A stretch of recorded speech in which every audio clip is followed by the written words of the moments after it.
Blog Talk Radio.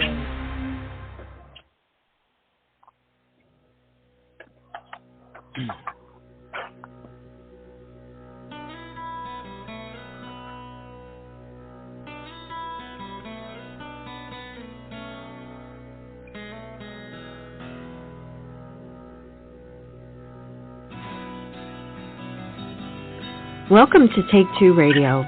We are pleased to bring you interviews with people in the entertainment and music industry, discussions and recaps of the 4 remaining daytime soaps. That's The Bold and the Beautiful, The Young and the Restless, General Hospital, and Days of Our Lives, as well as various other shows. For upcoming and previous shows, check take2radio.com. That's with the number 2. And you can find us on Blog Talk Radio, iHeartRadio, iTunes, and other streaming apps. Follow us on social media at Take-Two Radio, and thanks for listening.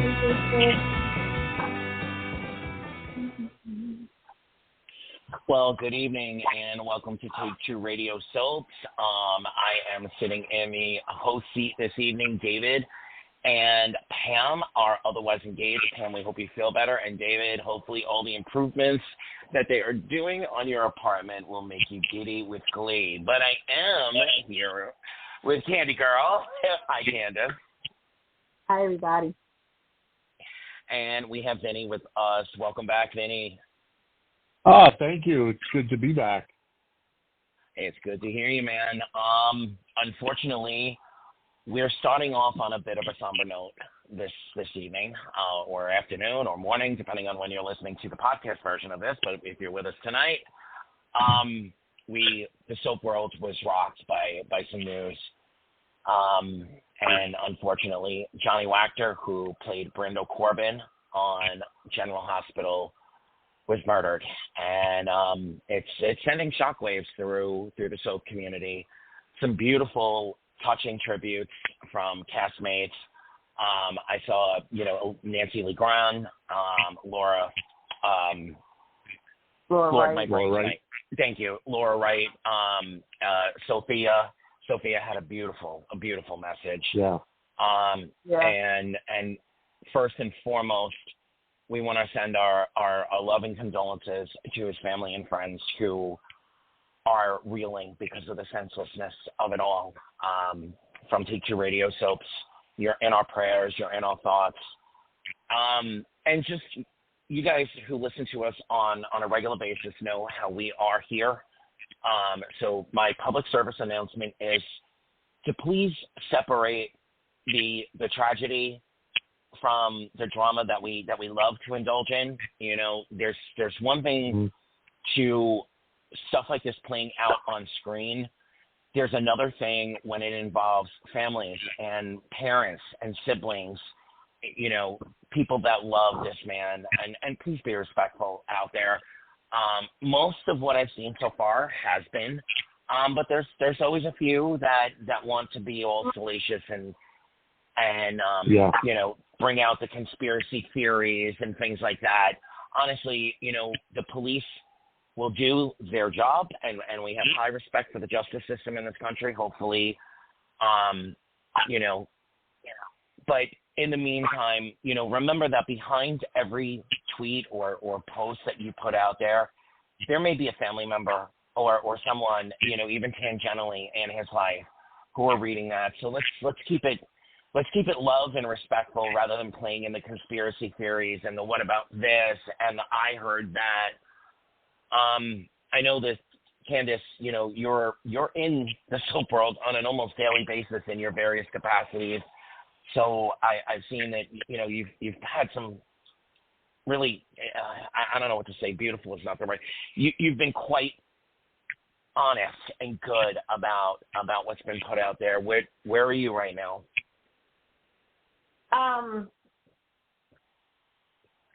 This actually hit me a little personal because for those who, I'm an open book. So my mom was taken away sort of like this.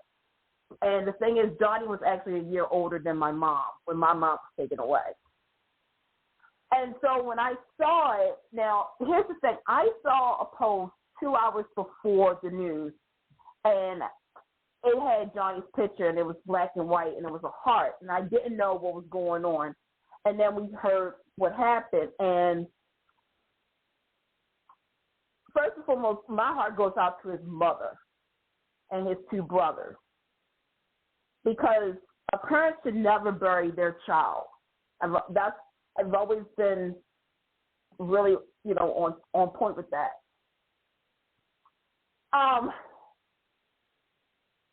The thing is that, look, I said this, whatever your beliefs are, quote unquote,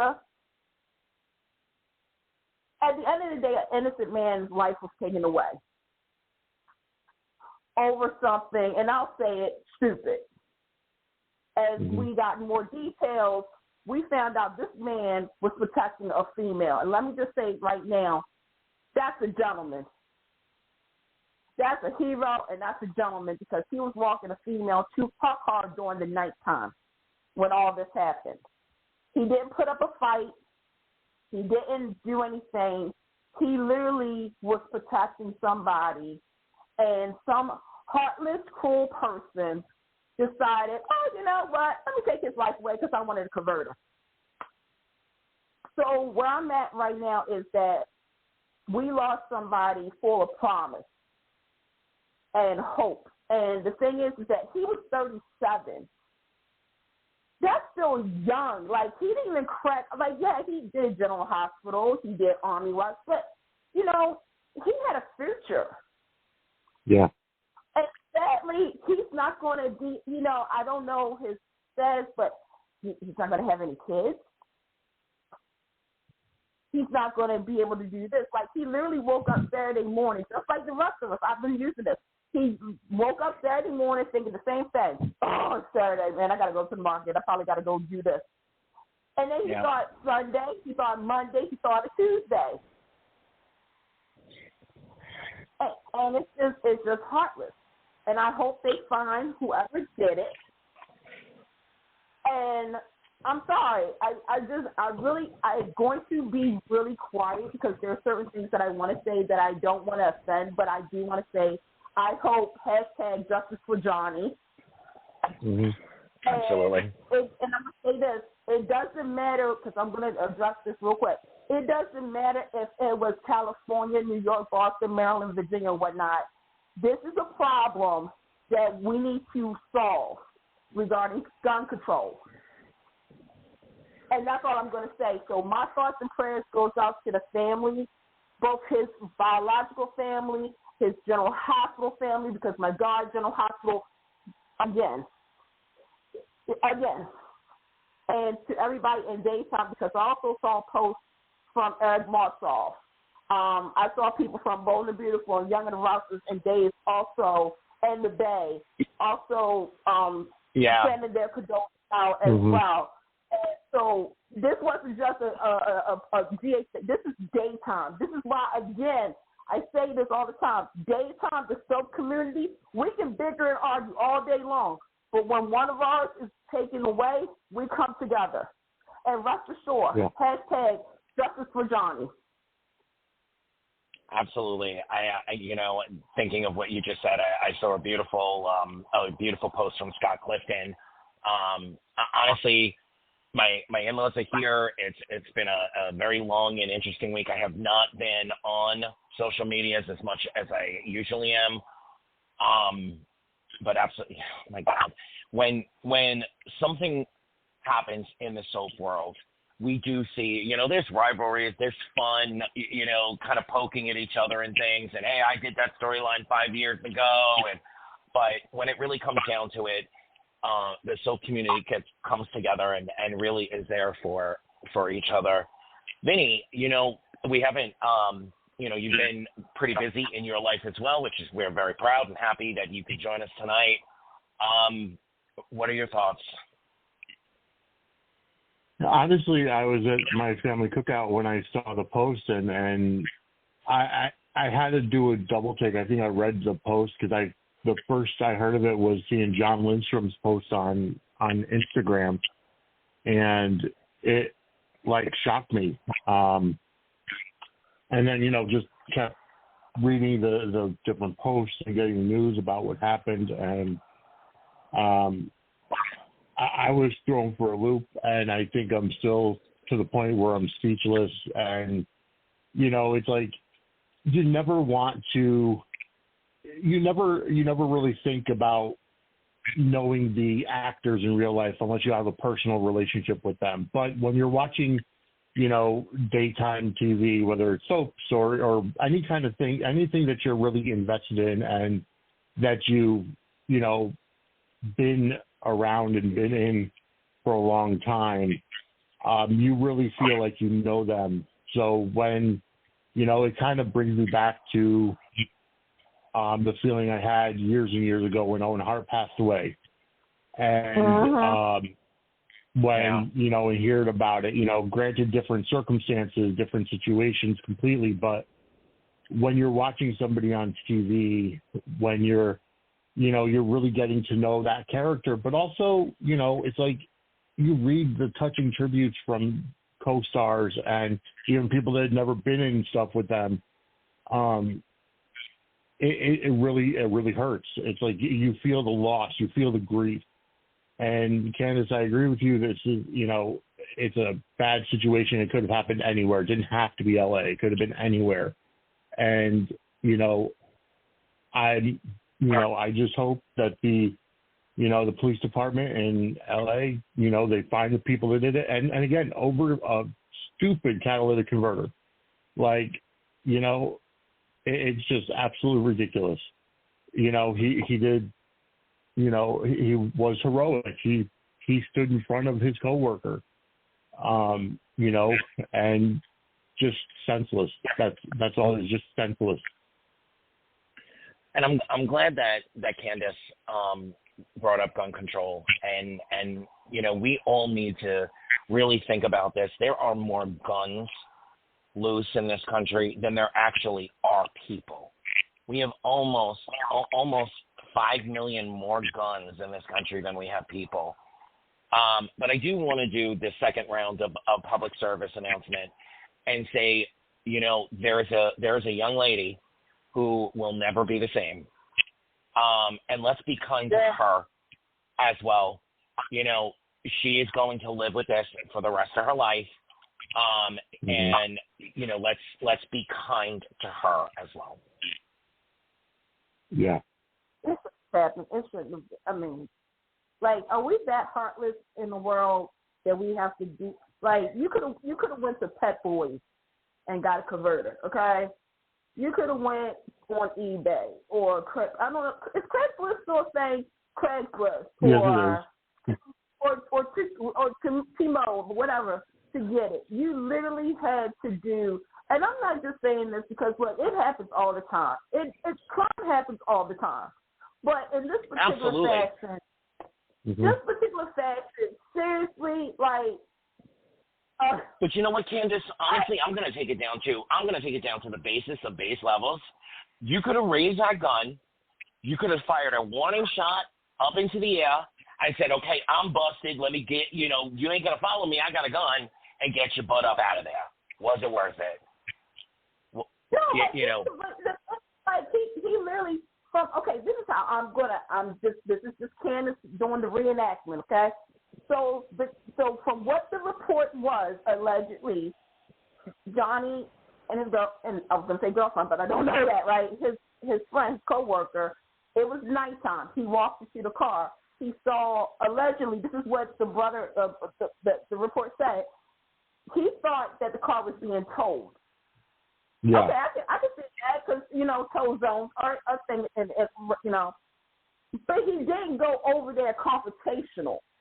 That's the thing. He didn't go. He just was like, "Hey, what's going on?" And the guys just had to go. Like, to me, like, this. The more I'm thinking about it, the more I'm just like really irritated because it should not have happened. It really shouldn't have happened. And I like you said, I feel for the young lady because she is going to have post-traumatic stress from this. I did see somebody did set a GoFundMe. I think it was his godmother. I want to make sure that was legit because that's another. We'll talk about that in a minute. But it's just, again, my heart goes out to everybody who knew this young man. And, you know, he was supposed to be at the GH Fan Club weekend this summer. Yep. And, you know, again, gone too soon. Gone too soon. Just, it's just sickening. We got to do something. Well, before we actually dive into our shows themselves, we also got some good news this week about the Gates. It has reached its third out of a few milestones that it needs. It is definitely getting the time slot in early 2026. So now we're gonna start all buying. Their posts are already up. I mean, I've seen multiple ones about Tabiana Ali. I personally, from what representatives told me on Thursday, she is very happy in her role at General Hospital. And anything that you see online right now is a rumor. However, I mean, if they want her to be a showrunner, I mean, it would be hard to turn down. But as of right now, those are rumors. Tabiana is not in conversation with the Gates, but we have a go. It is going to be on our screens. And so, you know, 4 will go to 5. And the fact that it is, you know, it is based around, you know, a minority based soap opera. We haven't seen that since Generations. I am absolutely thrilled. You know, there are quite a few on canvas on various shows that I think would be amazing. But, you know, when we think about all the talent that has come and gone, and even talent that we've spoken to on this program, like Tanya, my brain immediately goes to Victoria.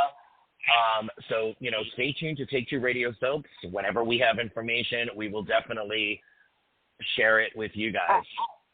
I have something that I can contribute to. I, as the executive producer of Forever and a Day, the award-winning Forever and a Day, I can also say that nobody has reached out to Janelle Allen yet. So, you know, there you go, folks. Because that's who I put. That's my draft pick. Is Janelle Allen to go onto the Gate. I'm just a proud person because I want to see Janelle, but there's some other people from the Forever and a Day cast that I would like to put on there. And I'm like CBS and ABC back in the day. Y'all remember when Tuesday Downlight National World Terms ended? Everybody was like, okay, I want this person. I want that person. I want this person. But, yeah, it's going to be really exciting because I do want to see who they get. I do. I'm like, you know, it's been such a hot minute. Think about it, Candace. You know, in our soap lifetimes, right? We had Port Charles. We saw the transition from Loving to the City. Interesting. You know, I think both of us are a little young to remember the beginning of Santa Barbara, but we had Port Charles. We had Sunset Beach. We had Passions. Do you remember the fanfare leading up to Passions when it came out? Or even Sunset Beach, too. There was so much. You know, Port Charles was a little more muted. It was linked to General Hospital. But, man, I completely out of the gate soap. We have not seen that. Both are beautiful. And the boat, even the Bold and the Beautiful. I was a kid, but, yeah. But we still was there for that. I will say that, you know, and I want to, because you said something, I also want to give a shout out to Passions because Passions was very diverse as well. Absolutely. It was supernatural, so, you know, like, that was the thing. Sunset Beach also has, you know, diversity in it as well. I think it's more so with the Gate. It's not, I mean, obviously it's been 30 years since we had enough, you know, like, because there are connecting generations to this, but I think the big thing for a lot of fans is that it's Procter & Gamble that's a part of this. I think that's what's getting everybody kind of just like, whoa, wait a minute. Yeah, like, you know, again, we got a new network soap. We never thought we would have a brand new network soap because the last one was Passions that was a network. And the thing is that I'm going to be honest, there's a lot riding. If you go by social media standards, a lot of things that's riding for the gate. I will say this. The day that the gate is open, because I am officially the gatekeeper. I've been saying that, hashtag gatekeeper. I'm going to be watching. And I'm going to be honest, I'm not going to have, and Michelle, when I say this, girl, you understand what I'm saying? I'm not putting everything onto this show because the other shows aren't giving me what I want.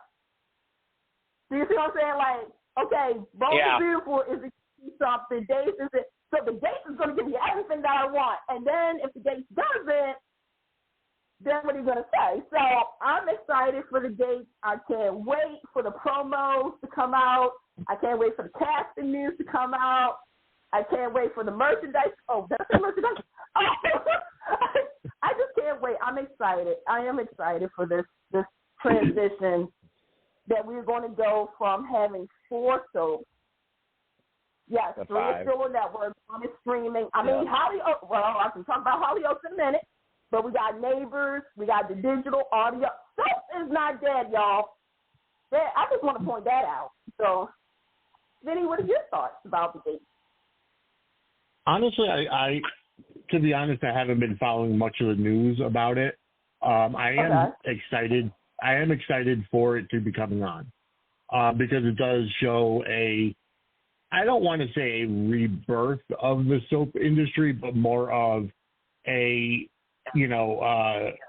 confirmation that the genre is still strong. The fact that there's a new soap coming out, and the fact that it will revolve around a more diverse cast, but feature a more minority cast being around, rather than the norm, so to speak. That everybody gets on GH for not being, as diverse as it could be. I'm anxiously awaiting it. I feel like it's going to have a definite impact. And I'm not saying ratings-wise. I'm not saying that, it's going to take ratings from the, existing soaps. It will be interesting to see the time slots that it's given across the nation, being that, CBS is good. It's definitely going to be 2 o'clock for it. Yeah. Okay. So it will be in most markets up head-to-head against General Hospital. Yep. So now, it's almost like, well, it brings me back to the Monday Night Wars, Nitro being launched against Monday Night Raw. You have the new upstart against the established show. But, I mean, the fact is that in today's television watching, you don't have to watch anything live. So chances are, even when it is on, I'll still be watching it on Paramount Plus. I won't be watching it on, live on TV. So, so it's one of those things where I'm happy that we're getting another soap opera. I'm happy that the genre is still strong, and I can't wait to watch something brand new. I can't wait to watch something brand new. And, I love, if you guys remember, or Candace, Sunset Beach came out with a bang, and it started with a mystery. And, I was younger and a different kind of person then. I was enthralled. I was thrilled. But my word of hope / caution is that we really build whatever the foundation of the story, of the overarching, the soap operas are about families. They're about either families and a business or families. They're about setting us up so that we connect with a family, with a group of people. So, if y'all want to come out of the gate with a bang, God bless, but please put the work in to the foundation so that we connect with the people, with the characters that you're giving us, the foundation, so that it carries beyond the excitement of we finally have a new soap, and in 3 months we don't start to see a declining interest because you came out of the bank, you came out of the, the stall with wanting to, sprint and win that race rather than building the foundation that will support the storylines a year from now, 2 years from now, 5 years from now.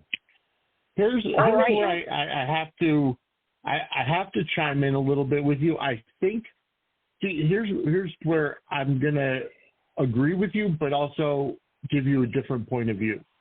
I think that the soap fans, while if you're on social media, it's a very toxic place to be, but soap fans don't have the kind of tribalism that, say, wrestling fans have.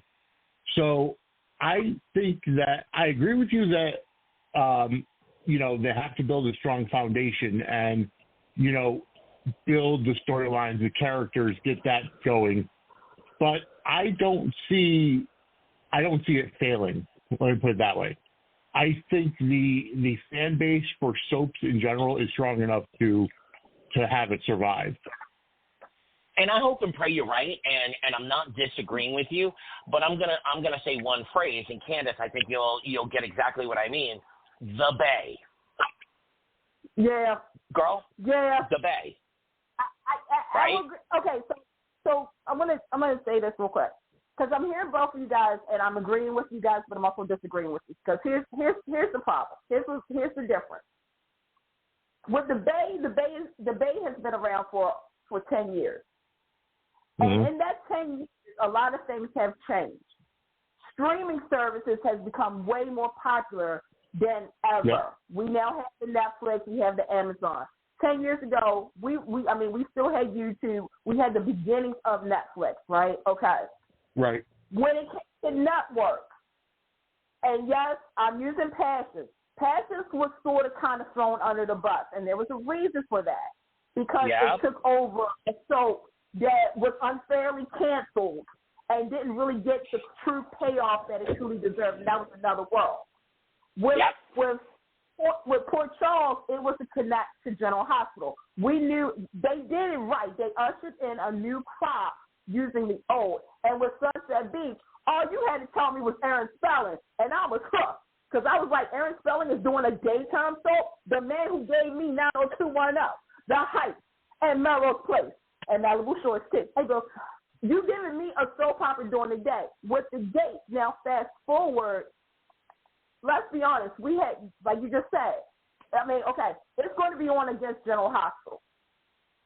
You can still watch General Hospital at 2 o'clock, or you can watch the Gates, but you have the alternative to watch it on Paramount Plus or Hulu that night. It's not like it was back in the day when you literally had As the World Turns, a VCR set, on a VCR, like you literally had As the World Turns, One Life to Live, Another World. So you had to pick and choose your battles, just like you brought up the Monday Night Wars, and I was there for that. There was sometimes the first hour, I'll be watching Nitro because I wanted to see what was going on. But I knew that depending on what the situation was, I would have to watch one of these shows to find out what was going on to keep me interested. And that's what the Gates is going to have to do. Today's audience has a very short attention span. Let's keep it honest and real. We have a very short attention span because there's so much being presented to us that we're like Baskin Robbins. We want to try all the flavors, right? But we also know we have a short amount of time to really enjoy it. The Gates is going to have to do this. And I'm gonna be honest. The first episode, you have to pull me in hard. Yes. You have to pull me in. I'm not talking about razzle dazzle. I'm just saying let's just say they get Darnell Williams or they get Monty Sharp. I'm fine with that, but that's what I'm more fine with. I want to see the storyline. I want to know what the storylines are. I want the introductions. At the end of the episode, I want to be like, oh, yeah, I'm turning it into Marcus. Oh, my God. I can't be like, whoa, oh, my God. I can't believe, but you also, even though, it's the first week, it's introduction week, right? But at the same time, like Santa Barbara, it started off with a mystery. Loving started not so much with a mystery, for something to intrigue you. You're going to have to do that, to be honest. And we, the audience, we have to give this stuff a chance and not be like, okay, oh, this is a hot thing. Okay, my ex-boyfriend or my boyfriend or whatnot isn't giving me what I want. Let me switch over and see this person. Oh, this person isn't giving me what I want. Let me switch back. You're going to have to give it a chance. You're going to have to give it a chance. And I think Michelle's been in the game, y'all, for over 30 years. She knows what everybody is thinking. She's seeing stuff on social media. It ain't like some other writers, I ain't going to say no name, who do not have a clue as to what is going on and the hype and everything. But let me just say this. She's not really doing this. She's doing this for the genre. She's not doing this for fandoms. She's doing this for the genre, and she's doing this to prove that it is still a viable medium. And we are all, Candace is absolutely right. You know, there's going to be a lull period. If you think back to any soap that has premiered, you know, over the last 40 years, there's a lull period. And it has to, because you have to build that. Why are we coming back every day? And it can't be, a shot every other episode. Somebody shot, somebody falls down the stairs, somebody loses a baby. So we're going to have to give it that, that out of the gate introduction, and then feel and learn and grow with the show, over those first couple of months. Yeah. All right. So we have got 4 shows that we have to recap this year. Anthony, you forgot something. You forgot something majorly important. How dare you? Wait, Kevin. Well, I said, can you hear me? Yeah. Okay. I said you forgot something very important. How dare you? How did you What I forget forgot? Next Friday, hello, Daytime Emmys. Oh, my God, yes. Okay, yes, I did. I take over this segment. Hi, everybody. So next Friday. Candace, we lost you again. Next Friday on CBS will be the Daytime Emmys. Wait, am I here? Vinny, do you hear me? Yes. Yep, I hear you. You're here. Oh, okay. All right. Hopefully, oh, Lord, I don't know how to get Candace back on. And Pam, I hope she didn't drop. Oh, my God. The perils of doing a live show, folks. Nothing can go wrong if it's live. All right. Well, we wait for Pam and Candace to work that out and get her back up on here. Vinny, what show do you want to start with today? It's been a hot minute since we've talked. It has been. And honestly, because of my schedule, the only shows that I'm actually caught up on are General Hospital, and I can't even say The Bay, because while I'm going through, I'm up to date on The Bay as much as is available on on-demand streaming. But that's something I go over on my show, Dockside at the Bay. But either way, the only show that I'm really up to date on in terms of the main 4 is General Hospital. I just don't have the time to watch anything else at this point. All right. You know what? I am going to say, let's start with Days, because you're relatively caught up. Let's start with Days, and hopefully somewhat. We get Candace back at some point. I personally am in that waiting period with Days right now. There's some juicy stuff, which is good, but honestly, oh boy, Ron, my friend, who Ron and I have bowled together. We know each other. Ron, Anthony, big gay wedding, Anthony. You remember? Yeah. We've been telling you this for a couple of months now. You need to let EJ out the bag. It's time.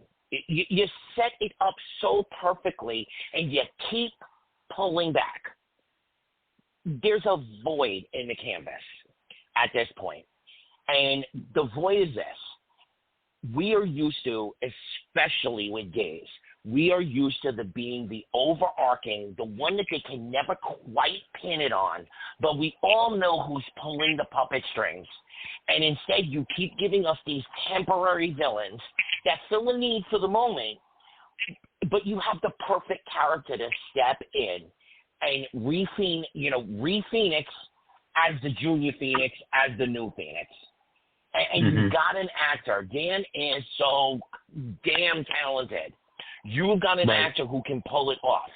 You had the opportunity a couple of years ago to do it with Kristen, because Kristen could have been that character too. But, you sent her through all, she was a trapeze artist. She rode the elephant. She was dancing with the little dogs in the tutu.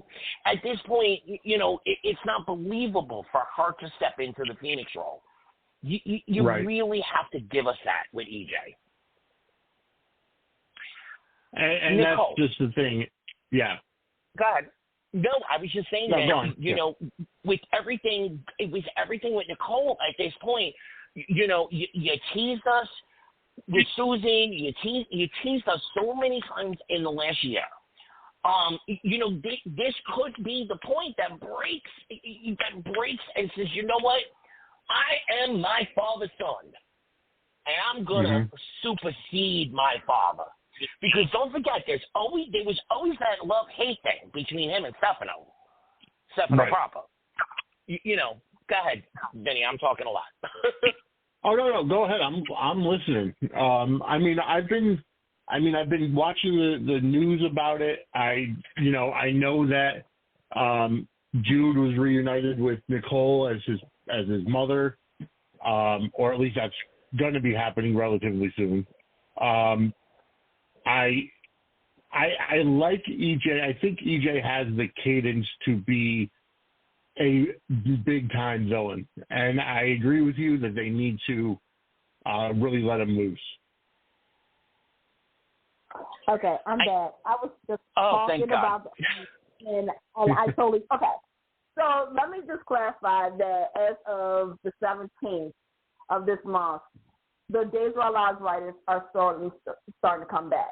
Ron's script will be this Friday. His return will be this Friday. Here's the thing about EJ. You have an actor who can actually do it if you give him the material, whether it was, the stat writers or the regular writers. And I feel as though, and I've been very vocal about this. To me, we should have seen Dark EJ when Susan died. That's what I just said. Yep. Yep. So now we have the whole thing of him keeping the secret about this baby. But you know what? Kudos to you, Dave, because I bet a lot of people didn't pick up on this. This is what happened to EJ when he was a baby. Yeah. Anthony, remember? Like, the irony, yep. The irony is, so I don't know, Vinny, I don't know if you knew this or not, but EJ for a while was passing as John and Marlena, like grandson and okay. In all honesty, so when Susan, it was a whole bunch of stuff, but yeah, it was just a whole bunch of mess because for years, Susan and John, before we say all stuff now, John and Susan / Kristen was the same, as you know. And so he was being passed off because Kristen took the baby and was trying to that was the way to get John to be in love with her and all that stuff. So for some couple of months and years, John thought EJ was his baby until the truth came out. Mm-hmm. So now, see what this is done with this storyline, the Nicole storyline, is now Nicole is the Sammy. EJ is, EJ. But also Stefano and Sal. But there is something missing, and it's like they can do it if you give him that material. But also with this whole storyline is that you have two couples. Each of them has gone through it both romantic as well as kids. Because EJ and Nicole has lost 3 kids. Eric and Nicole have not, with Holly, that counts. But Eric has no kids. But he has a kid, but he don't know that's his kid. But another factor, too, is, and I think we all can say, is the reason why this storyline, again, great performance, but there's something missing, and I think it's because of what happened behind the scenes. Yeah. We all know Ari is leaving soon.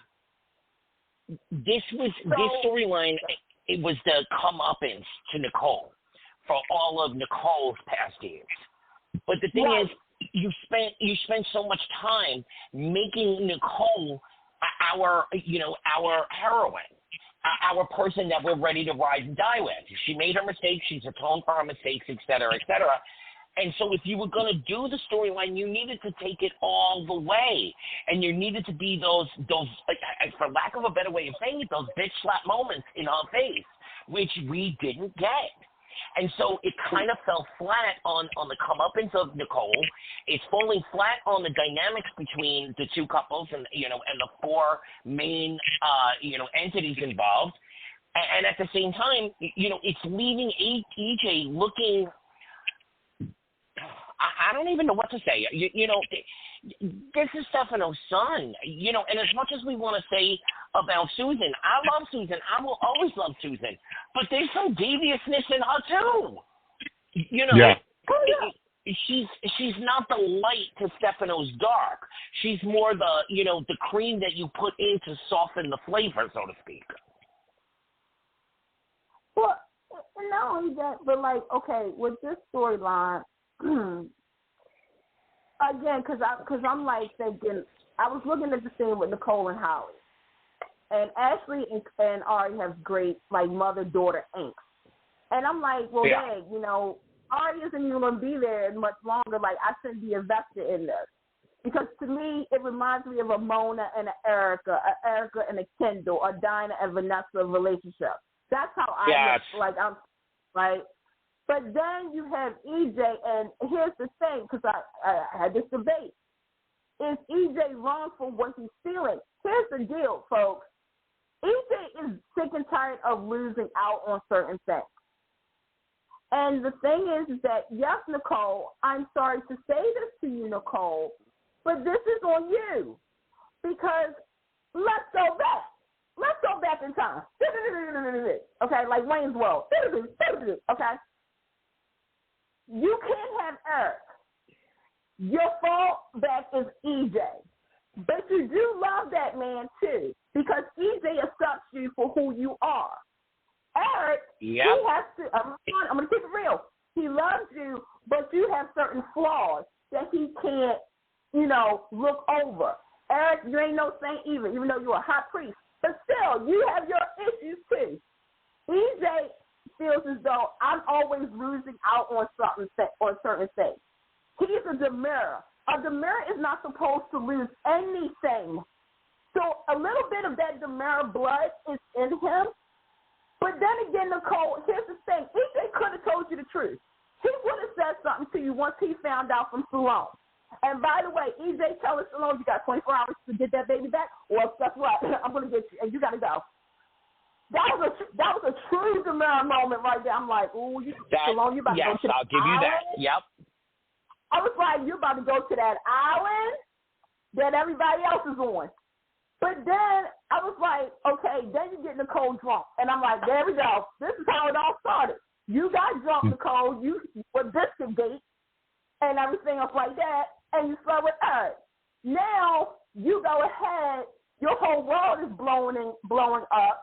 Instead of turning to EJ, you go ahead and start kissing Eric. And I knew EJ was going to see it. And that's when I was like, you know what, EJ? Look, I ain't mad at you, but I will get where you're coming from. Because, again, EJ's not stupid. He knows that if the truth comes out that Eric and Nicole are the biological parents of this baby, it's over for him and Nicole. Even though he's asked Nicole repeatedly, do you love me? Do you love me? If Eric was still would you still be with me? But EJ, here's the deal too. If Sammy came walking in and was like, I'm single and ready to mingle, EJ, would you drop Nicole for Sammy? Yep. This is what I like to call a messy situation of a situation, but out of all of them, I feel bad for Eric. This is who I go to, you guys. Eric, I feel bad because he's lost another child. This is his technically fourth child that he's lost, even though, again, he doesn't know that that baby is really his. I feel bad for EJ because he knows what's at stake. He's not stupid, you guys. He knows what's at stake. I feel bad for Nicole because, actually, no, wait a minute, hold on, let me go back. I feel bad for Holly. I know she shouldn't have talked to her mother the way she did, but you got to understand Holly's POV. And she's a brat. And then you have Nicole. And I think Nicole doesn't understand that this is her karma for what she did to Mia. Oh, y'all bringing up Mia. Yep. You remember me? Yep. I do. And Sammy. Yep. And for what she said to Jade. I can't forget that. And I understand, again, what they were trying to do with Nicole. But to me, it just didn't work out like where I'm just like, oh, she's the heroine of the storyline. No. This is her karma because she's done this before to Sammy. She literally had Cindy not even be there for the first year. Then with Mia. Then, with Dave, it's just a bunch of mess. So what I'm trying to say is this storyline is entertaining. Greg Vaughn, get your Emmy reels together. Dan, get your Emmy reels together too. But I can't connect because Ari's leaving. And I agree with you. You know, that before you got back on, what I was saying is they had turned Nicole into the heroine at this point, and they want us to, but they're not giving the status to those of us that have been watching for 30-some-odd years and know all the things that Nicole did. I mean, girl, do you remember when Eric was a photographer before he ever went away the first time?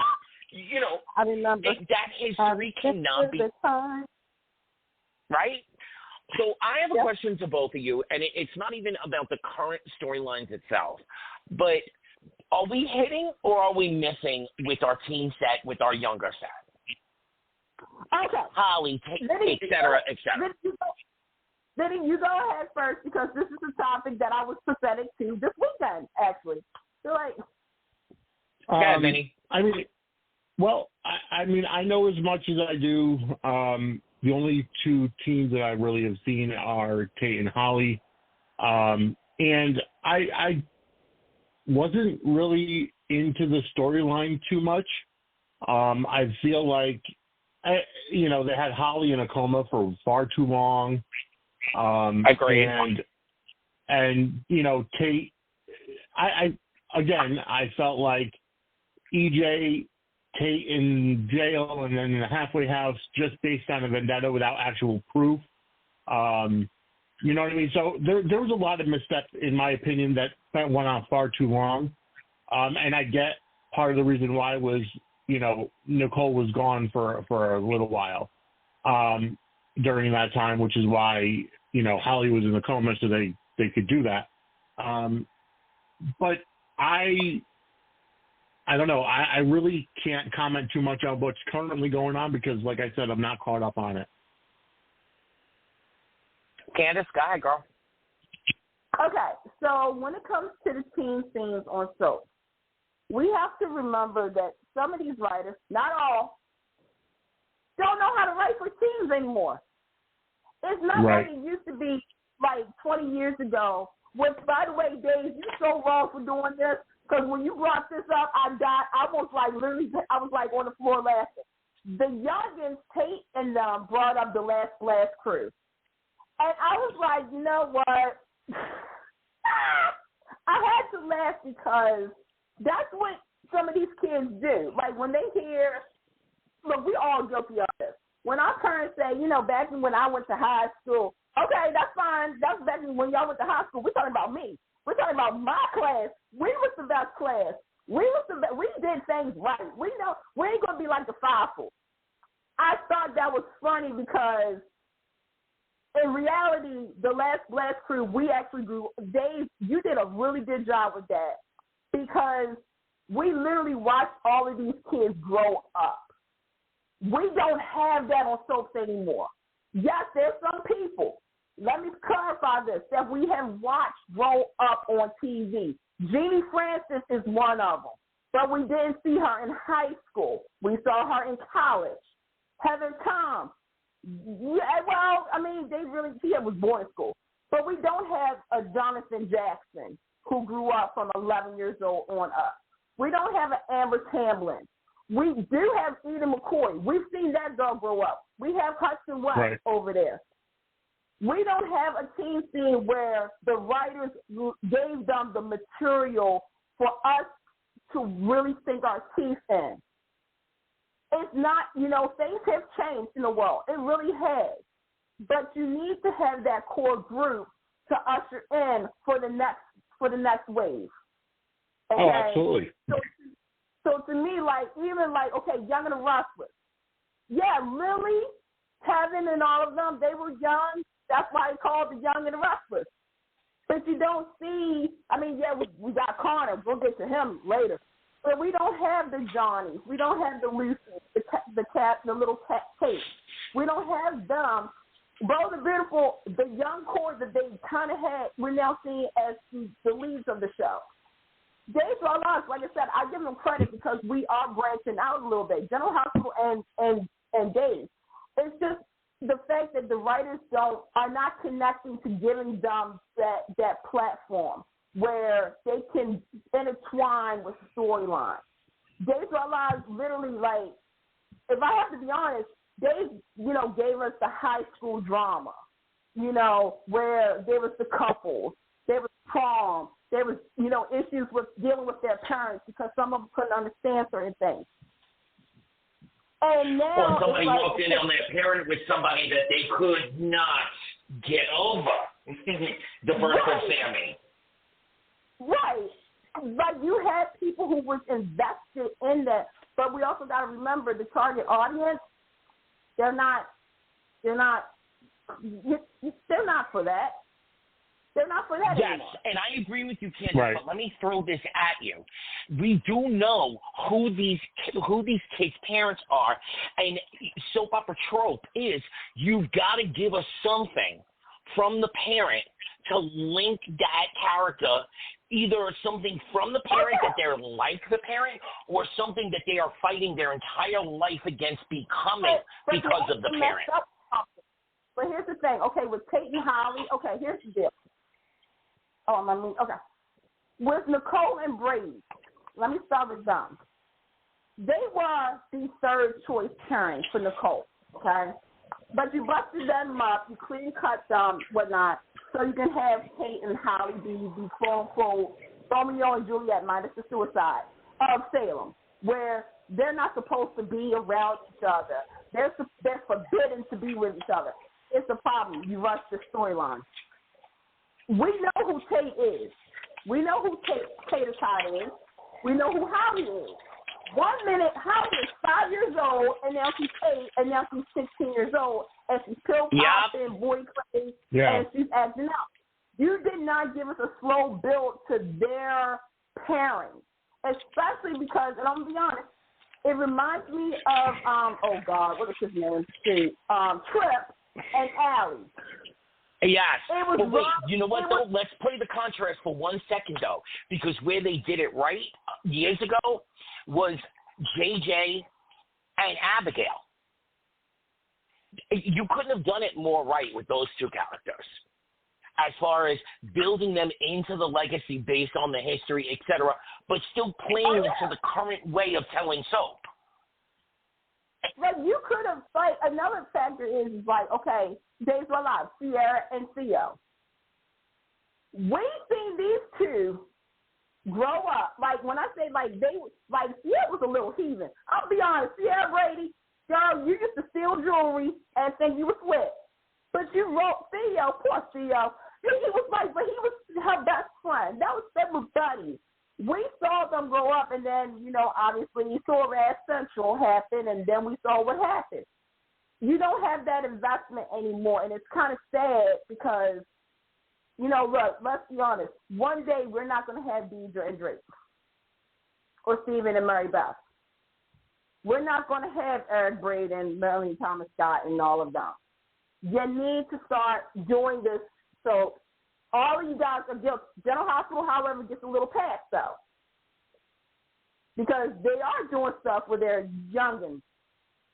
When it's, convenient because, school, summer, and all that stuff in the union. But, yeah.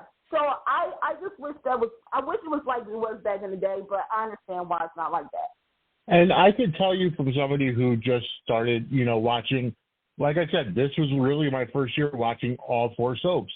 And when Kate and Holly came back to Days, there was no connection, like, for me. There was no investment in the characters because they were brand new to me.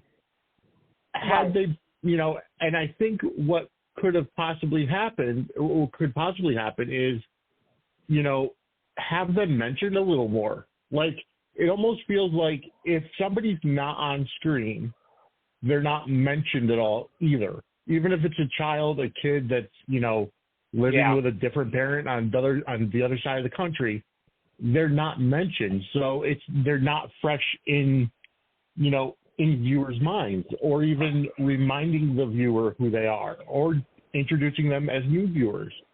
But I know that Soros... sometimes that can be overcome, though. Look at Stephanie, who, obviously came through Beyond Salem, but, Right. they understood that they had to link that and build that character. And Stephanie was a prime example of a good way to bring that kind of character back. But you're right. We don't hear anything about so many characters, and then all of a sudden, magically, you want us to be invested. Go ahead, Vinny. Right. And I get that Soros happens. You can't, theoretically, you cannot watch somebody in real-time age. Now, you're right. We have seen it with Ian McCoy. We saw it with, I can't think of her name. Kimberly McCullough. So we have seen it before, and I know that's a rarity, because kids want to go to school. They want to pursue other interests. I get that. It happens. But if you could, if there are the kids out there, whether it's going to be, the newer generation, whether it's going to be Wiley or Violet or whomever, if they're able to be locked in for a long-term contract, or at least kept on recurring once in a while, so you can still have that emotional connection to the talent, to the character, then, and maybe even, because the other thing that's going to happen is, like you were saying, the current writers can't write for younger performers, whether it's because they're out of touch, whether it's because of, just the different generations. Maybe they have to start bringing in, high school and college intern writers during the summer to write for those younger kids, because that would be more apropos for the characters. Whatever it is, exactly. Open up a writing program with UC something, and that would be a great idea. Also, you do have other shows on the network. Do writing a weekend retreat between shows so that you can share the information. All right, before we leave, because I'm looking at the time, I got to play timekeeper tonight. Before we leave Salem, Candace, I'm almost imagining that there's one more piece you want to talk about. Yeah, Johnny Chanel. Wait a minute. No. Let me do it. Wait a minute. Hold on. And the reason I'm clapping is because, to me, they are by far the best written couple on daytime television. And yes, I would agree with you. Because to me, you're not only giving us a situation that they're facing together as a couple, but also stuff that they're facing individually. Because sometimes when you get a parent together, you forget mostly it's the female's identity. So let me say this right now.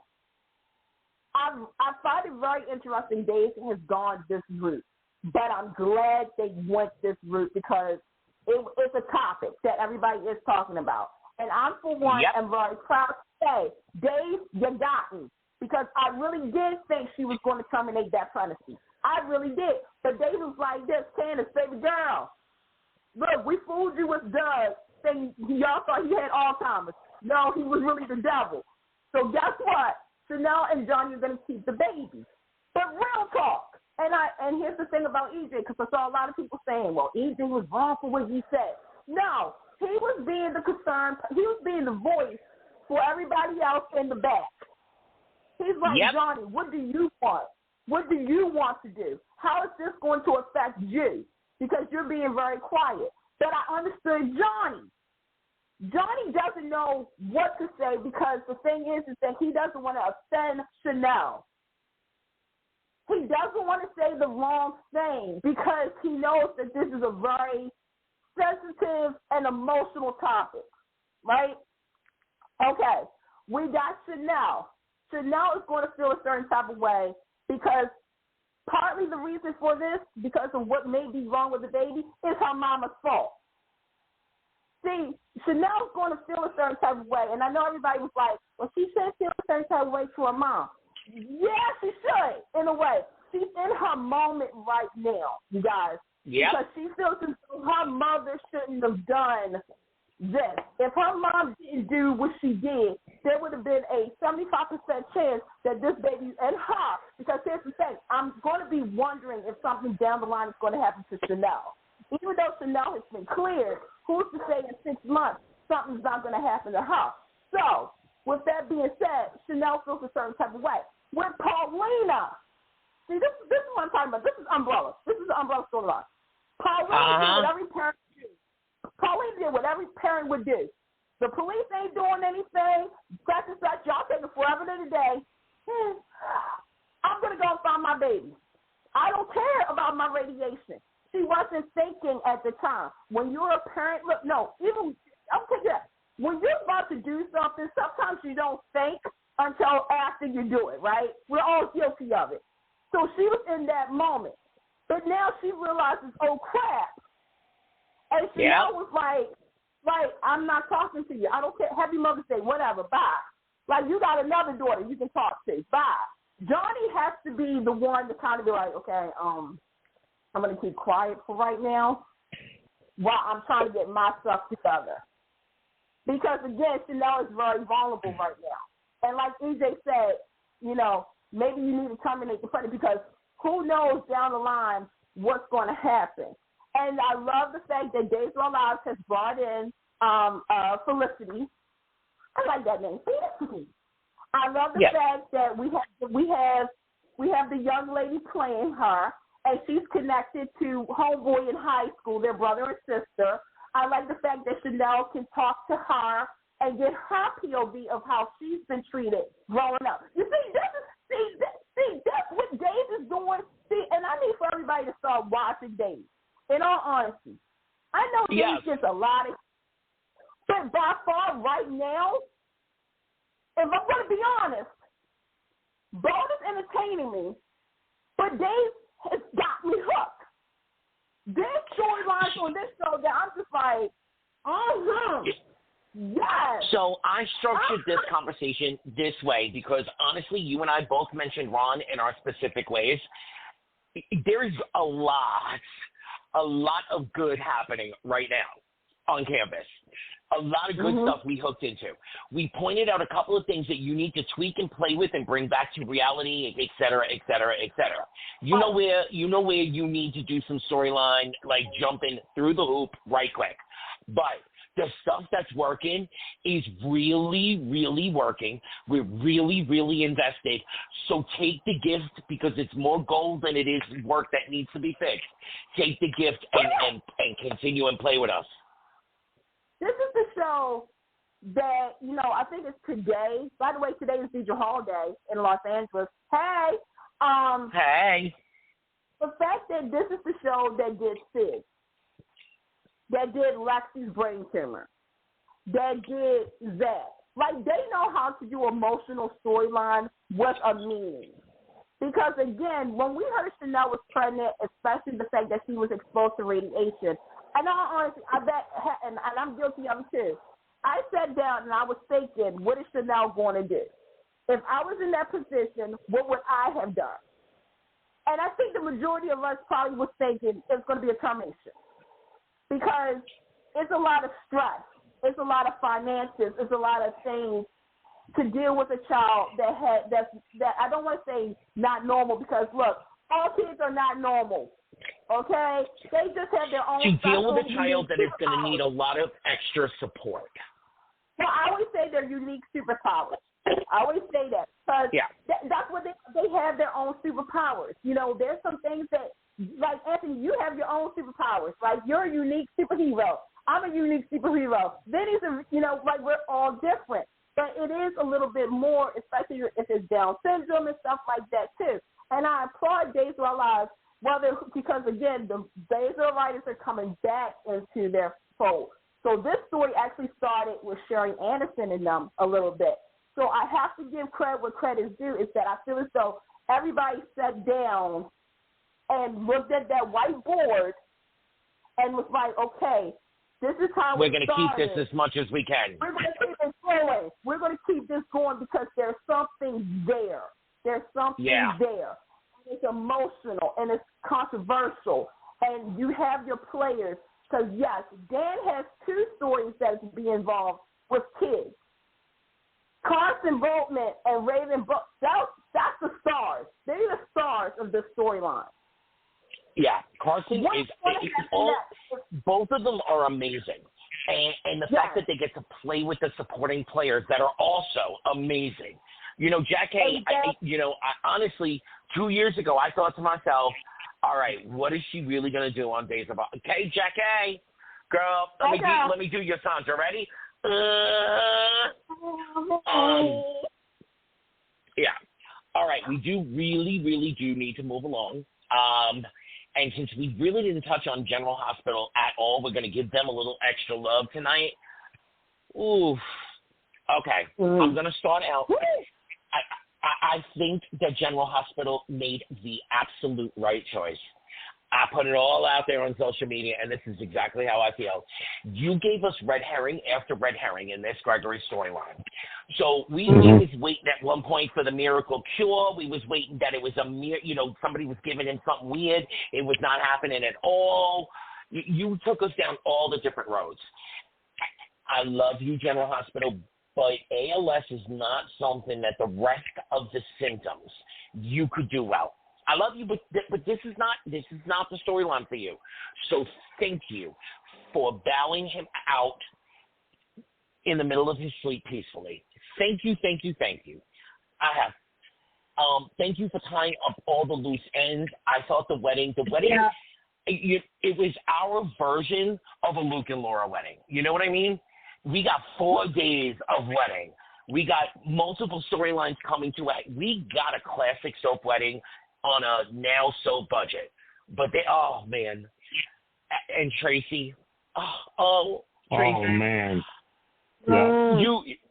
They are, you can't take one parent away from a child. Tracy has always been Edward Quartermain's daughter. And she's not going to stop being Edward Quartermain's daughter. But she is finally, instead of screaming and keeping her poor little Lila side locked in the attic like flowers in the attic, she done kicked that door open and let her come out. And the Lila side of her is amazing. Oh, my God, General Hospital, there's a lot of things you're doing right. There's some things you are still doing so very wrong. But this, allowing her to finally recognize she can have qualities of her mother and she can love the pieces inside of her that's her mother and all of that. Oh, y'all have done good with that. Thank you for giving us as much Violet as we've got. And thank you for opening the door to bring back Hayden. I don't want to take up all the oxygen in the room. Let's go to Vinny next. Vinny, what about General Hospital right now is titillating you? Good stuff. We'll get to the bad in a little bit. Absolutely everything. I think General Hospital is firing on all cylinders right now. I have been truly enjoying it. It's, in my opinion, it's can't miss TV at this point. I was kind of shocked that they did have Gregory die in his sleep, but you're right, it was the right choice, because instead of having to really go through all the symptoms of ALS and having to play all that out, they just had him bow out, which I agree was the best choice. And if the rumors are true, it kind of gives Michael Easton the out as well, being that he's, going back on his sobriety. And, I am enjoying, I feel bad for, the cast when they have to, lose a member of their, roster who's passing away, and they have to go through all that. And the scenes, in my opinion, over the past couple of weeks between Tracy and anybody, I am loving Tracy's new character. She's still got the snark, but she's much more compassionate. Her friendship with Gregory changed her, and she even said that. Yeah. Her willingness to accept Cody, her friendship with Stella, which I think is absolutely fantastic. And the scenes that she had with Brooklyn before the wedding were priceless. Yes. And Ned, sorry, that scene with Ned, we have all, girl, yes. Candace, just for 1 second, have we not been waiting for 35 years for that scene? We have. Yes. Go on, Vinny, go on. Yeah. No, I am truly enjoying it, and Jane Elliott could have chemistry with a broomstick. She's that good. But just the way that she has been portraying the new Tracy out of this world. If I didn't love Tracy before, I am in love with her now. And that's a credit to the writing team, but that's more of a credit to Jane Elliott.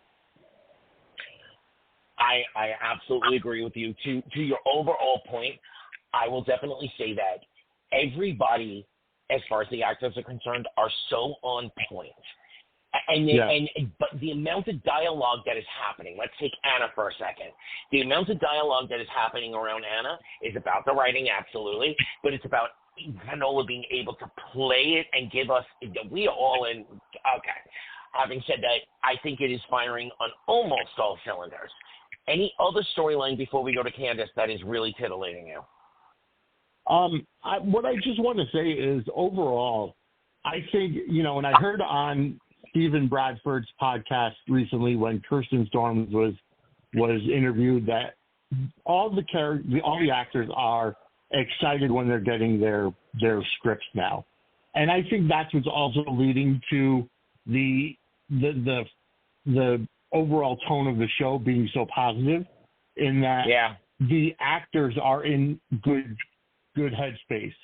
They're not feeling bogged down by the scripts. They're excited to get their scripts. They're excited to see where things are going. I'm excited with Jason's character. I like the idea that at the core he's the same. He's still, protecting Carly, which is the entire reason why that he's, undercover for the FBI. But I like that you're seeing the more complex character of Jason. You're seeing he and Sam having to work together for Danny and co-parenting. You're seeing, the fact that Jake doesn't want to have anything to do with him. So he's got to, at some point, try to reconcile that relationship. I'm going to stop you right there for a second, Vinny, and Candace is going to understand this. General Hospital, I'm gonna make up an award right now. You are getting the You Finally Listened to Your Audience award. For about 20 years or so now, a huge portion of the General Hospital fan base has always lamented that Jason had one storyline. He had so many arcs, and they would give us a moment with Monica, and Robin would come back and they'd have a moment, but basically he was always in one space the entire arc of the original Jason. And when they tried Jason 2.0, they tried to fix it, and it didn't work. It wasn't horrible, but it didn't work. This time, they have got it. Candace, it is your turn. What do you want to talk about, girl? And tell me you agree with me that they listened to us after all these years and allowed us to have all of Jason's, rainbow orbit. Here's what I'm going to say. I did see that interview with Kristen Storms, and I think that was right. They filmed that real before the announcement about Patrick Malaki leaving the show. Yeah, that was shock. I'm going to be honest. Okay, Candace going to be honest real quick. I said this in real time, and I think Anthony heard me say it, is that Patrick is a pow-pow writer. And when I say pow-pow, he shoots for good storytelling. He shoots for the dialogue that needs to be said instead of covering everything up. And so when Kristen said that about the scripts and everything, I was like, well, duh. I was like, duh. This is the man that gave you click, click, boom. This is the man who gave you, if you got like this, he's the reason for the blackout. He's the reason for some stuff with Roger Thorpe. That's why Michael Zaslow got his Emmy. There was, there was a different vibe. And, I know Elizabeth gets a lot of heat, but she's been there for 30 years, okay? So she does know some stuff. But it's just the structure of the dialogue on General Hospital has just got me back in. With Jason's return, as we all know, this was a storyline that had been edited, rewritten, and all that 3 times. Twice. So what's that? Twice. Right. It was edited. It was written from Dan and Chris. Then it was edited. Then they rewrote some stuff, and now they're gonna have to do an edit. Get a grief, man. I like the fact that Jason isn't okay. When he first came back, they shocked me in the sense of he wasn't going to be so cold, stick and moving. In the words of Alexis Davis, Sonny Caruso's right-hand man. He wasn't doing that. He had a shared purpose. Do I think the purpose should have been Carly? We'll talk about that later on in the talk. But I like the fact that he's more open. He's more open. But wait, Candace, I'm going to break in here and say, though, I am sorry. There is a huge part of me, in a couple of months I'll make the final determination, but there's a huge part of me that's sorry that he did not come back Jason Quartermaine. I really liked the idea of that storyline. Lewis's mama said Jason Quartermaine, and I almost burst out laughing because I was like, did I miss something here? Because remember at the wedding, Lewis's mom was like, Jason Quartermaine? Hi, baby. Yeah. How you doing? And I said to myself, has nobody told this woman that he's not Jason Quartermaine anymore? I mean, you know what I'm saying? But I'm thinking to myself, you know what? This is an old lady, and he's not going to say anything. But I thought it was weird he didn't say anything. But I'm like, okay, to me, I think because of what has happened, especially when Jason talked about the tattoo, I thought that was really interesting as well. Yeah. I do see the change in Sonny, and Jason that I have been waiting for. However, I also know that they can't allow Jason to go too far out of character. And I think for me as a fan, I have to accept that. I have to accept that Sonny and Carly are the base of his life. Mm-hmm. And I have to learn that, but I do find him being interactive with his own family. Like him going, the fact that he went to the wedding, I'm like, he went to a Quartermaine family event. Yeah. Like, this is not a drill. Monica. And Monica. And I was like, there's something else. But I also like the fact that Jason is dealing with, if I'm going to be honest, I like the fact that Jason is dealing with the fact of his children. With David and Jason. Yes. That's what I've been waiting I've been waiting for that too, Candace, but also the fact that there is a certain amount of people that is like, Jason is not a god, and want to hold him accountable. That's what I'm saying. Like the dialogue has been, because everybody's saying everybody's being written out of character. No, it's just for years, literally, people have wrote these characters as if they were God. When in all honesty, Sunstones is not supposed to be worshipped. Okay? Yeah, exactly. It's not supposed to be worshipped. And I'm gonna jump in here and say about Sam. Okay, I hear what everyone is saying, and to a certain point, you can look at it that way, and it is valid. But look at it the other way. She is older. She is 20 years older now. She has 2 kids. She is with a guy that she. Hold on, wait a minute. Hold on, Anthony. I'm bringing Elizabeth into this.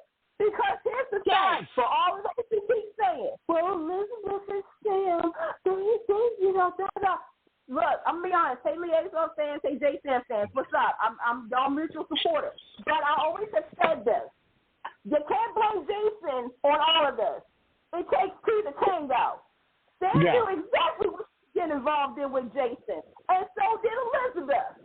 So for everybody on social media to say that Elizabeth is saying no, I love the fact that dialogue was finally said when Elizabeth said, yes, I should realize what I did. Yes, because your actions has caused consequences. And I've been waiting, seriously, for General Hospital to have touched on this. Just like with Michael, a couple of years ago, I think Ron was there for this. There's a scene. Then I don't know if you've seen the scene or not, when Michael was being sentenced to jail. Mm-hmm. And the judge had said that because of one of the reasons that Michael has been driven to this point was because of the guidance that he was given by Jason, Sonny, and Carly. Yep. And everybody else failed him, except for Dante and everything. Yep. And I love that because now we have Jake. Jake feels a certain type of way. Danny, and here's the thing, folks, Danny actually has the closest relationship to Jason. Why? Because for a while, Jake was supposed to be dead. When Jake came back, Jason wasn't there.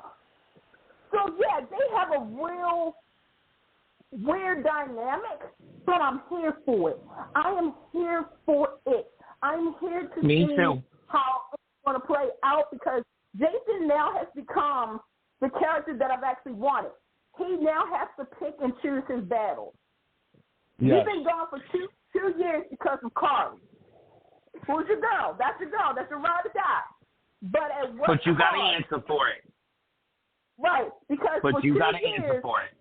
You made everybody believe you were dead. And like you said, Satan has matured. Elizabeth has matured. Your boys have matured. And your family. Welcome to your new world, Jason. Yep. Yeah. And speaking of, the characters, quote unquote, being written out of character, I have to laugh when people are saying that Laura and Anna are being written out of character because they wouldn't turn their backs on Sonny. And here's the thing. Laura being the mayor of the town, Anna being the police commissioner, should want nothing to do with an alleged mob boss. Okay. Now, granted, I understand. Yeah. I hear you. But you can't ignore what we have been through for the last 20 years. That's the thing. This is not the revelation that should have brought these 2 women to where they are.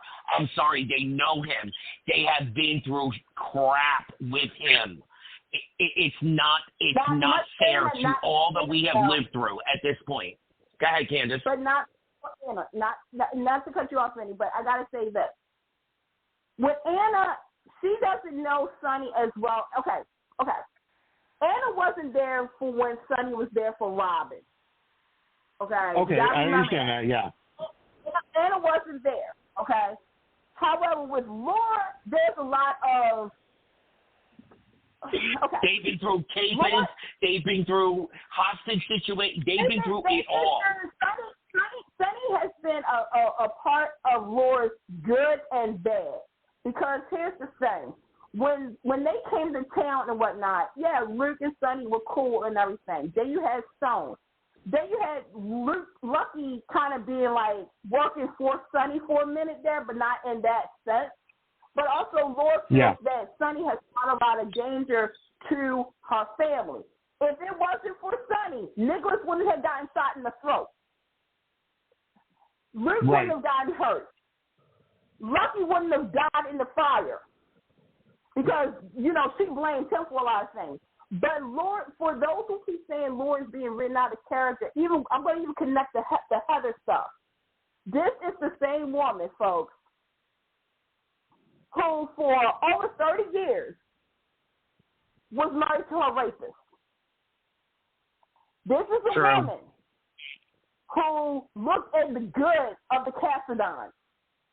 Yep. This is the woman who does believe, just like another certain young lady on the show who everybody was jumping on, believes that there is some good in that person that needs to come out. And she's been a cycle of that, where she's a product of that. She's got her family too. But she sees the good in people when other people don't see it. And she does try to push that agenda a little bit. To me, like with Sunny, like I said, Sunny has been a part of her world for so long. She knows the greater, she knows the good, she knows the bad. Right now, she has to be the mayor. Is she doing it right? No, she's not. Is Anna doing what she has to do? Well, yes. Candace, I agree with you that they're doing what they have to do, but what I don't agree with is that there isn't a conversation like, wait a minute, something off. We know this man. This is not the man we know. Something is off.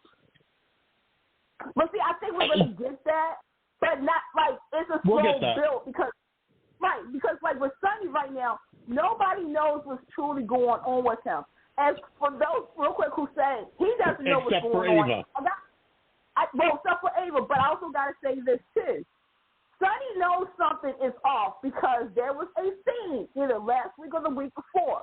He was in his bathroom set, because I said, oh, my gosh, General Hospital is showing bathrooms now, where he's, like, patting his face, and he looks in the mirror, and he kind of has, like, a reaction. I use this term. When you are on your medication, and you're, like, saying you're taking 20 milligrams per day, right? And you get, downside to where they're now giving you, like, let's just say you go from 20 to 15. You're going to feel something, but at the same time, you don't know if it's the medication or something else. He knows in the back of his head something is off, but right now it's so much clout that he doesn't, you know what I'm saying? He's not he can't focus on it. Yeah. Exactly. And when Carly was saying, get your blood work done, no offense, Carly. You said it. Now let him go because that's not your husband. Right. But I think they set it up to the point. Yeah. No, sorry to cut you off, but I think they set it up to the point where Carly, the character of Carly, is the one that knows Sunny the best over everybody. I mean, they've been married 4 or 5 times or whatever. And I think that's reality. The fact that they're, divorced, they're not in each other's lives, but they are co-parenting. She recognizes that that something is wrong, whether it's his meds or whatever. So she does care. She wants to make sure that he's okay. But you're right. She brought it up to him. She said, "Get your blood work done to check it." He's being defensive. He agrees to get it done on a defensive just to prove that nothing's wrong. And she has to be the one to follow through. She can't hold his hand and bring him because that's not her position anymore. I agree with you. Yeah, go ahead, Anthony. I was going to say, I agree with you, but in most Sunny and Carly, people that have been all along the ride, we all know that she still loves him. She may not be in love with him that way, but she still loves him. It's not going to be, I spoke to him and now I'm done. And that's Right. not Carly either way. Honestly, and I'm going to be the one to say it, I hope this is not bringing Sonny and Carly back together. This is the storyline that, no. Let her go through it all and then still be independent Carly who she is right now. I just have to throw one more quick little thing in there.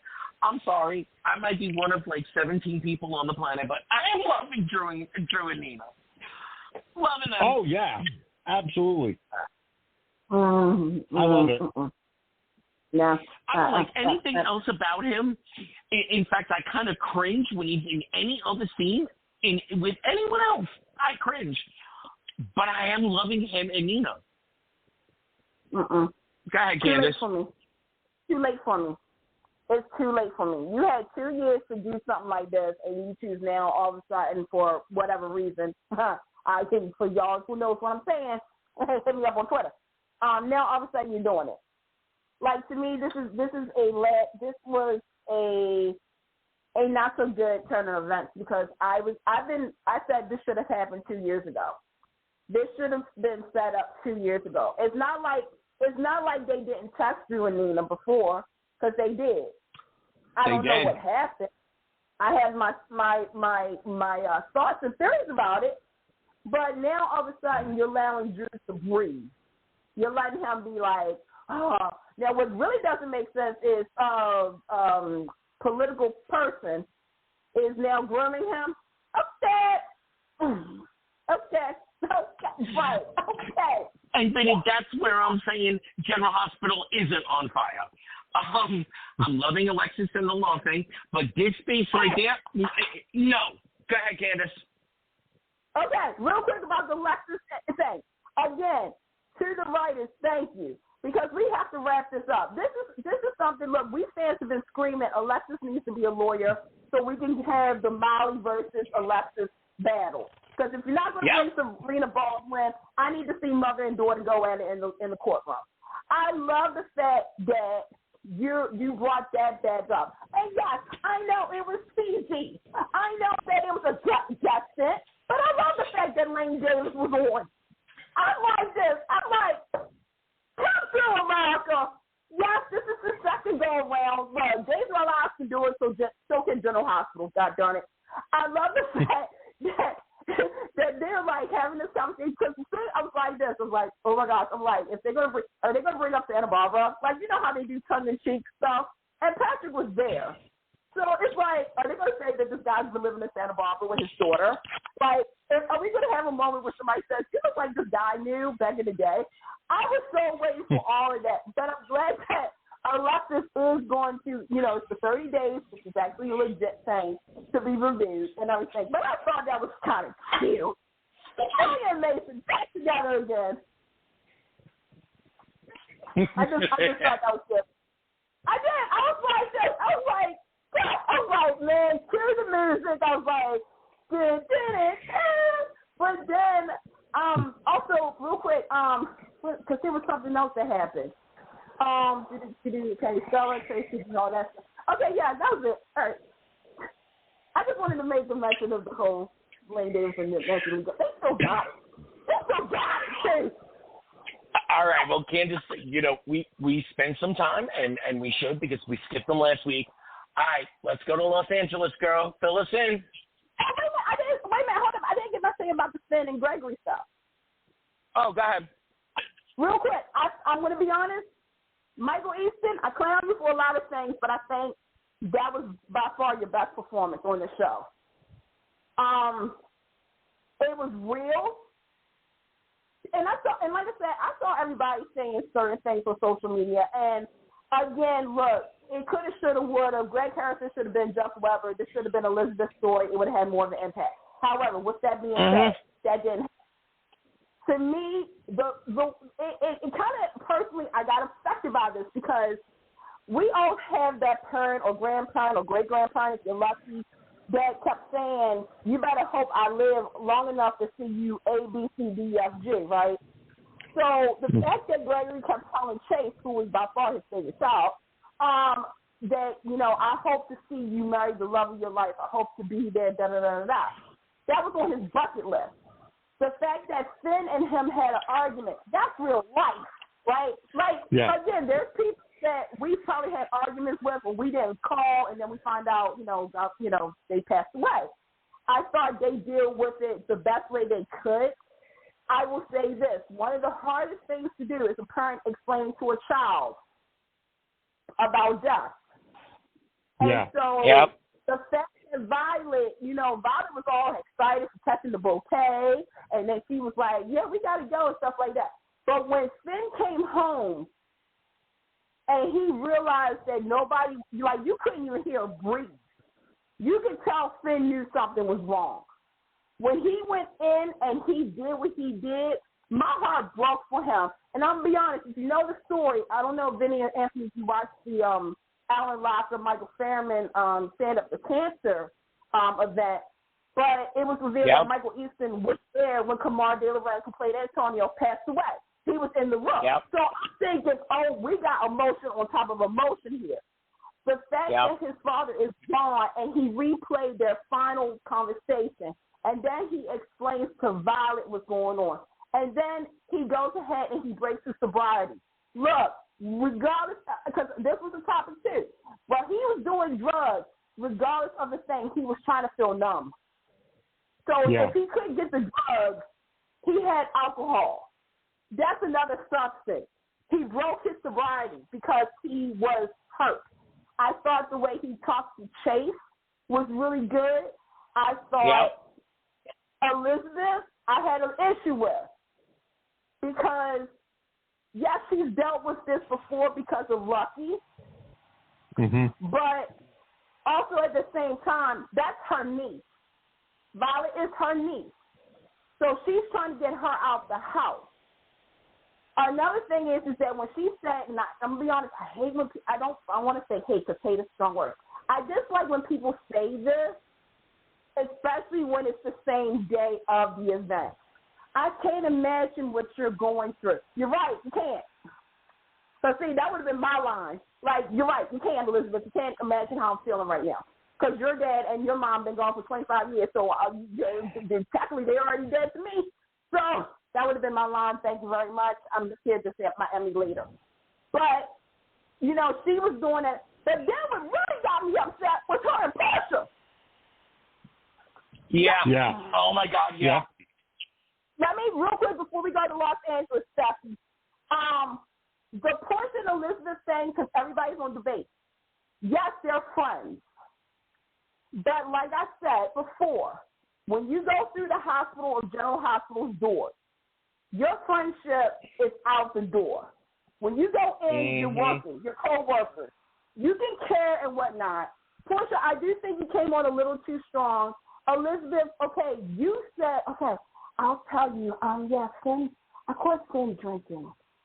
And here's the thing. It doesn't matter if he was at home or at work. The man is now a liability. Because now that you told Portia, and now Portia may not go to the board. However, if something happens, if Finn says, I'll be right back, I got to go to the locker to, get some medication.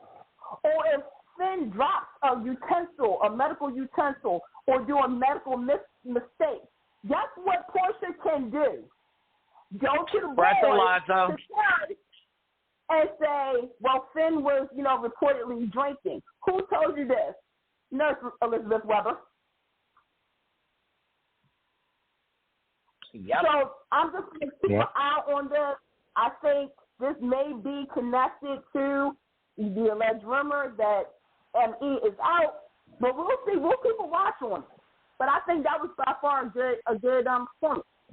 Now we can go to Los Angeles, on to the pose and the wedding. You see how I did that, the boat and the wedding? Okay, so General Hospital said that Brooklyn and Chase wedding was the event of the century or the year, whatever.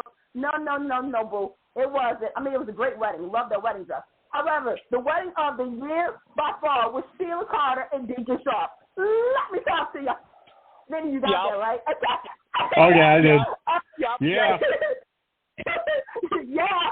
So here's the deal. Yeah. Now we have where everything comes up rose petals, right? Sheila and Deacon are in love. They're in love, y'all. So much love that they decide they ain't going to the beach. No. They're going to the Pizza Hut wannabe in L.A. That's what it is. It's the Pizza Hut wannabe, okay? So they have it all planned out. The theme is 9 toes deep. 9 toes deep. They had the 9 toes finger food, which was so, I'm seriously, the set designers better get an award because that was some good, I wanted some of that food. So, Sheila, wanted one thing. She wanted her son to be there. And Deacon wanted Hope to be there. And Hope is like, I don't think so. And Deacon is like, it will mean so much to me if you be there.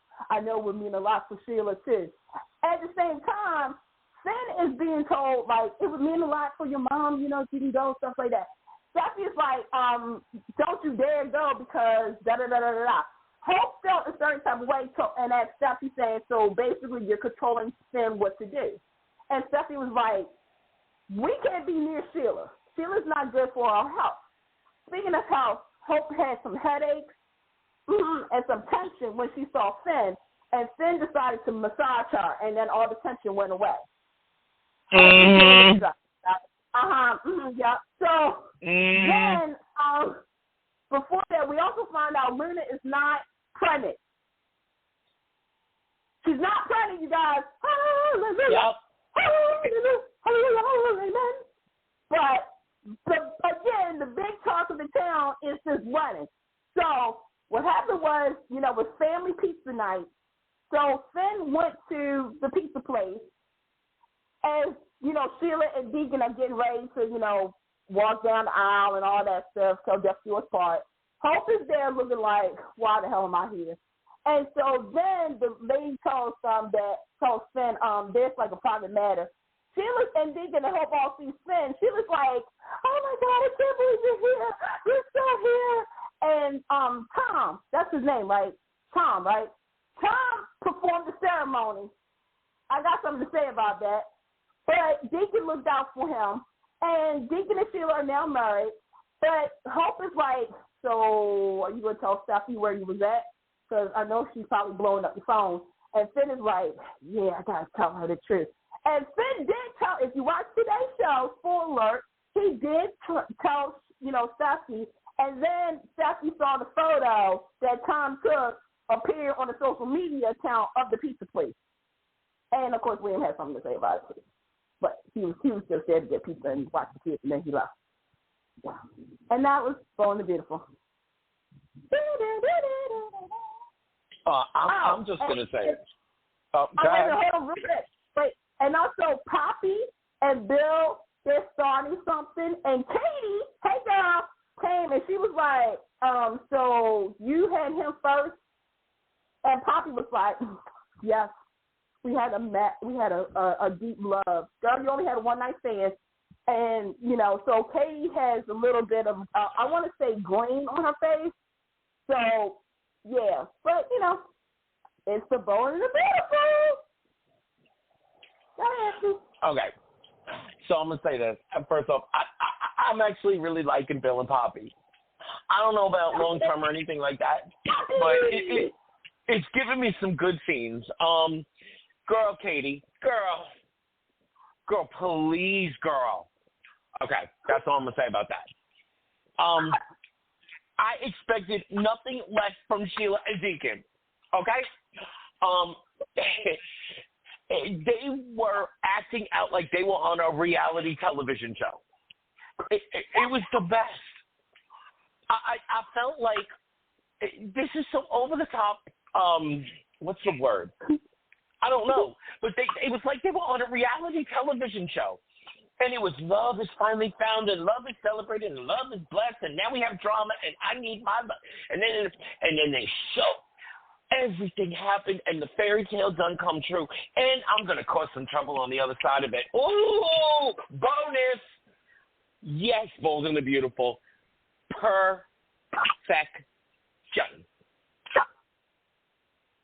Vinny?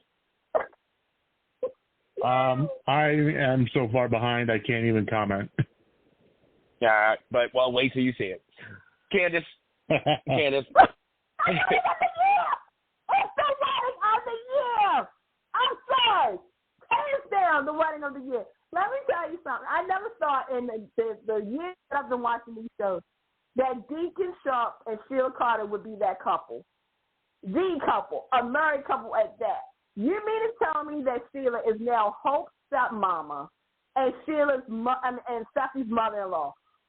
You talk about destiny gone like miserably wrong. Sheila is now connected to families that she went against for years. Okay? For years. And for this to happen, and even Hope, like to me, okay, Hope, to me, I wish you would have actually backed down a little bit because you did this when Deacon and Quinn was getting married. You actually asked your dad to pick and choose. And I know Deacon wouldn't have picked and choose, but the thing is that I feel so like Hope she doesn't want to lose anybody anymore. She's lost, Franklin's on the way. Like with Liam, she's lost Thomas for right now. By the way, Matthew is coming back, so all those people who said he was fired and all that stuff, no, he wasn't. He was on vacation with his wife. Thank you. But like we got some drama there because Hope always wanted to know her dad and always wanted to have that relationship, a solid relationship with her father. So it was sort of like, in a way, Finn and Hope was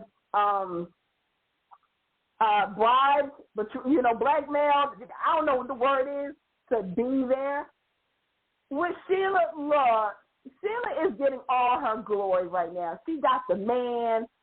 She's got a new lease on life. She's letting everybody know she is Sheila freaking Carter Sharp. Lord, I can't believe I said it. And the fact that she has said, and Anthony, do you remember me saying on the show, I said, Finn is not going to be a participant in this wedding unless he was forced. And that's what it was, because Finn is he didn't want to say no. He didn't want to cause a scene and whatnot. And then you got Hope over there, and rightfully so, giving him the look like, please don't let me be the only one here. Like, I am begging you with my eyes. Do not make me be the one here. And everything. And I'm just like, oh my God, I'm like, Finn. Because here's the thing, they were supposed to be on the beach. They were supposed to be married on the beach. But clearly they wasn't. So it wasn't like Finn knew exactly what was going on. He was caught off guard. And the thing is that Hope is right when it comes down to Finn and Sheila. Finn chose you, Steffi. He chose you. But you got to remember, Steffi, you denied him something.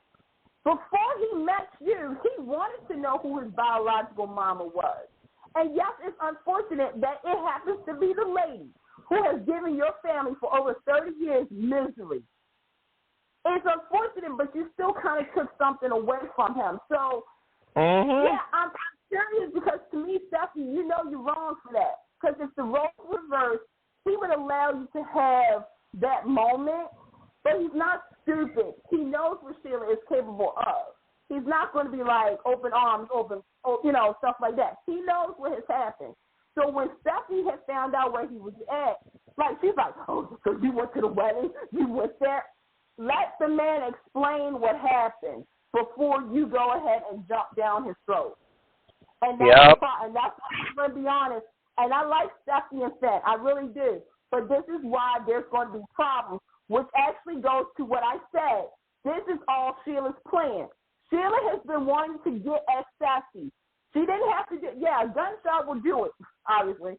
But the fact that she is driving a wedge between you and Finn, and you're going to make the ultimate sacrifice, Steffi, because of what he wants, even though he's still trying to give you something, but because you can't control the situation, you're gonna bust up with him. And Sheila's going to be like, yeah. Yep. Ding, ding, ding, ding, ding. All right, timekeeping. We really do got to jump over to Genoa City. Let's go. Yeah, we know that's your show, Candace. Go ahead. Yeah, okay, first and foremost, I'm going to say this right now. Colleen Zink, Eric Braden, Christian LeBlanc, and J. Eddie Peck. Yep. Colleen and Eric plays off so well. So here's the thing. as we all know, Victor's had Jordan in his cell for a while. Cole was asking Victor, do you have something that you're not telling me? Of course not. I'll be damned. I don't know nothing. So then Cole follows Victor downstairs, right? And Cole sees Jordan, and Jordan's like, you can't turn on me. Your mother will be so disappointed in you. You know that, right? And Cole is like, I'll be right back. So Cole tells Michael what was going on, right? So Michael was like, are you serious? And Cole's like, yes, we got to do something. Meanwhile, Victor found out that Claire doesn't like Brussels sprouts because Jordan doesn't like Brussels sprouts. So Victor actually had a plate of Brussels sprouts and gave it to Jordan. If there's any parents out there listening to this show, I just want to let you guys know that Brussels sprouts, please don't force your kids to eat that because that's yucky. It really is. Yeah, it's is. Just disgusting. Yeah. Oh, they're delicious if they're made right. No, they're not. No, they're not. I'm with Candace on this one. I'm a hard no on the Brussels sprouts, no matter how they're prepared. Even Jordan agrees. She was like, ew, what the heck? So then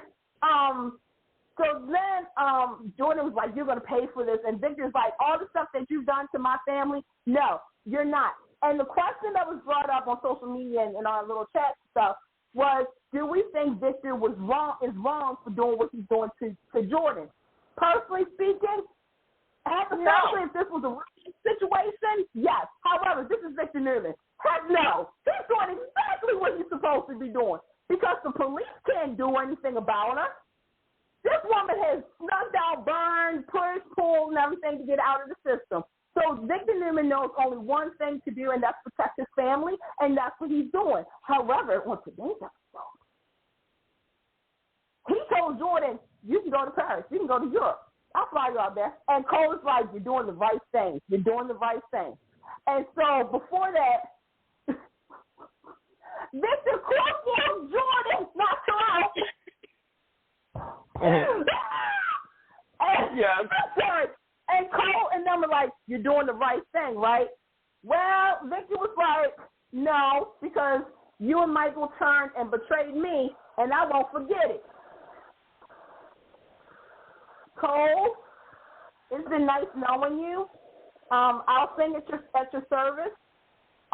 Vinny and Effie are going to be there too. We're going to do the four top. We're going to do some kind of song in your honor, because you know when Victor says you betrayed him, Michael should know what that means. But Cole, you've been in the game long enough, and for those who say, oh, Cole, this isn't like Cole. For those who are new to Cole, I understand that you never really Cole. However, for us who've been there for 30 years, this exactly is Cole. Cole has always been nosy. He's always tried to play both sides of things. And Jordan was right. Your mom would be a little disappointed because you are choosing certain things. I'm here for it. Michael is Michael Baldwin. Okay. Now, the other story, the one that's touching my heart, is the Connor storyline. Yeah. Connor's OCD is getting the best of him to the point where he is saying he's having these dreams and feelings that it would be much better if he wasn't around in Chelsea and Adam's life. Adam is the stronger parent right now who's had to watch how he talks to Chelsea because Chelsea is sort of not there. Chelsea does blame herself for this situation while Connor is really going down. He's going down a really dark path. He's hurting himself. Real quick, I know we don't have much time. I will say this. Knowing what Josh Griffin went through with his daughter, because his daughter has OCD, they didn't know until she was 26 years old. The fact that this young child who's been through a lot is going through a lot and doesn't know what's affecting him right now. I will say this is by far one of the best stories right now on Young and the Restless. And dare I say, I said Jonathan Chanel stuff was good. But all four soaps, you're right. Because I'm scared, I'm worried, and that's the emotion, and that's a reaction that is okay to have because you don't know what is going to happen. So I'm going to turn it over to Benny, I know you're not. I don't know if you're kind of caught up or you know what's going on. And Anthony, I would love to know what you guys are thinking so far about the storyline. I'm going to jump in because I know where Benny is with this. Yeah. First off, the performances are stellar. Absolutely stellar. The writing is great. You said it exactly right. I'm scared. There's a pit in my stomach experiencing those scenes. So they got me. They got me. They're telling it right. Okay, I would tweak Chelsea a little bit, but we can't have everything we want. I'm riveted. I am absolutely riveted, and I think I know where this is going. And wow, Young and the Restless, good for you. Do it right. All right. Okay, so we got to come. So then there's the Ashley stuff. Go ahead, girl. And Ashley, let me tell you again. Allen Davidson said, "Candace, hold my hand. I'm pulling you through it." But it seems that something major happened in Paris, or as I like to call it, Paris. So it looks like Audra's going to Paris, Tucker's going to Paris. Allen is saying some things. But Ashley in the office, like the officers are saying, yeah, we are protecting you. And Ashley wants to know what the heck they're protecting us. So we're going to Paris, apparently. Stay tuned. We'll be back in 2 weeks with updates on all of these storylines and our feelings and possibly an interview. This has been what? I watch Forever in a Day on Friday. All right. Good night, everyone. Good night, everybody.